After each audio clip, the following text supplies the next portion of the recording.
While Universal has had no shortage of box office hits and Oscar winners, most recently with the colossal success of Oppenheimer, when it comes to building their own cinematic universe, they continue to lag behind. In the 2010s, as the MCU started taking over the box office, Universal promised a new dark universe that would bring back its classic monsters, which include Frankenstein, the Mummy, Dracula, and the Wolfman. The dire performance of the Tom Cruise-led Mummy reboot in 2017 led the studio to put their franchise efforts on the back burner.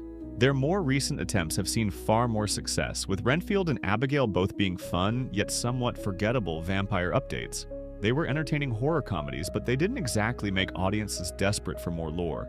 However, 2020's The Invisible Man, one of the last major releases before the pandemic, was a surprising refresh of their classic catalog, turning the 1933 creature into an allegory for domestic abuse and the culture of not believing female victims. The success was less credited to Universal and more to writer-director Leigh Whannell, best known for penning collaborations with director James Wan, with modern horror classics such as Saw and Insidious.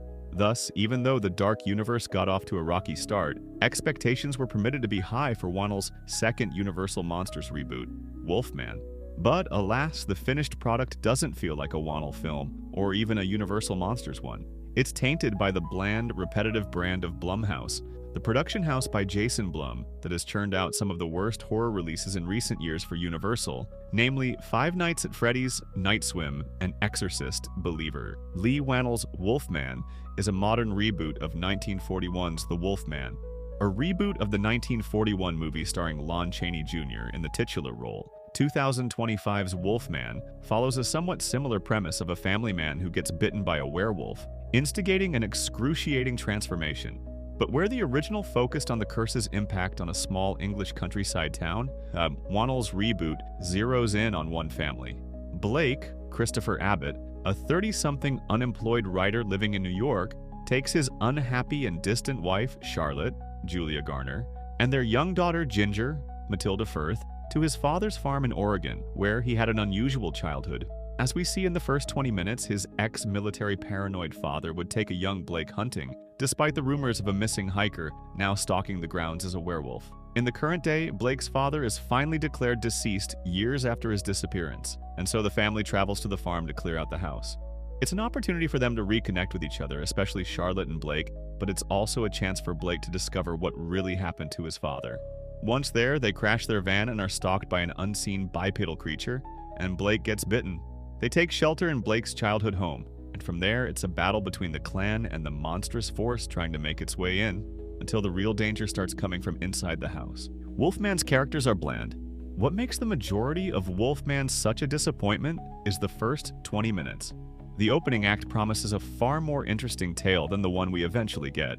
The insight into Blake's childhood is a leave no trace type story, blending horror mythology with tense human drama. But just when the film starts garnering steam, it skips 30 years, and the whole story falls into the same repetitive trappings of the latest Blumhouse fare. A family of half-written characters who, in an attempt to come closer together, find themselves in the crosshairs of a waking nightmare.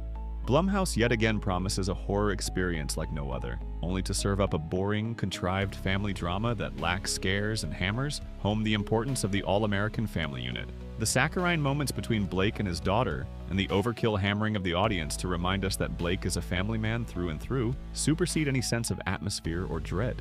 The original Wolfman had the scope of an entire town and focused on an outsider crying out to be believed and helped. As they move to Oregon, the only characters are Blake, Charlotte, and Ginger, and one other who becomes a casualty before you can say snooze fest, and none of them are fleshed out enough to root for. It's a surprising letdown from Whannell, whose decades-long writing career has produced so many compelling characters. From Elizabeth Moss's taunted protagonist in The Invisible Man to Insidious Lambert family, Whannell knows how to write both lone wolves, pun intended, and a genuine everyday family.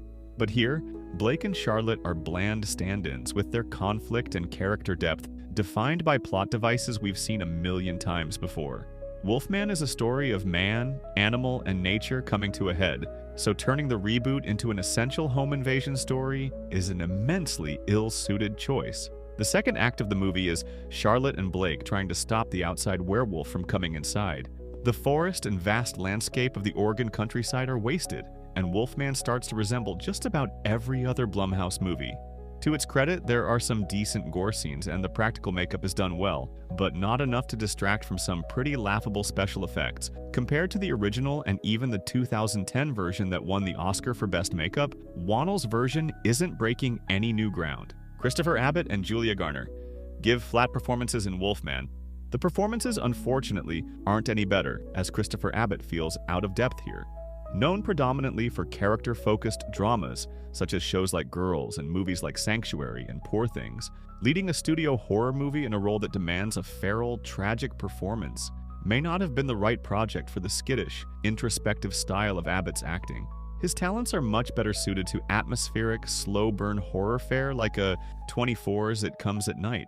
His Blake is defined by trauma and guilt, and Abbott does bring an interiority to his character in these smaller moments. But when the hairy gloves come on and the performance demands primal conflict and animalistic rage, Abbott doesn't feel up to the task. Alas, Abbott isn't nearly the worst part of the film, as Julia Garner's Charlotte is one of the driest characters in recent horror. It's certainly both stemming from Garner's stiff, unemotive performance, but also from superficial characterization and an unignorable lack of chemistry with Abbott. Moments where Blake asks Charlotte a perfectly normal question, see Garner stare blankly at her co-star, her face a stone wall inhibiting any emotion from being read.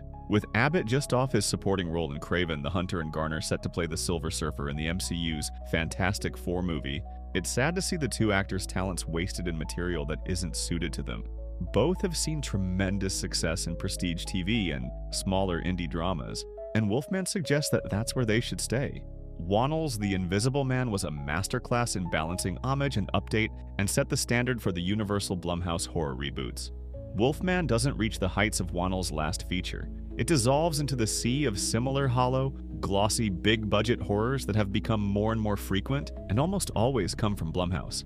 And with 2024 being a colossal year for the genre, from standalone indies like Longlegs, surprisingly excellent big-budget sequels such as Smile 2, and one of the greatest remakes of all time in Robert Eggers' Nosferatu, Wolfman just can't compare to the bite size of its much superior contemporaries. Wolfman comes to theaters on January 17th,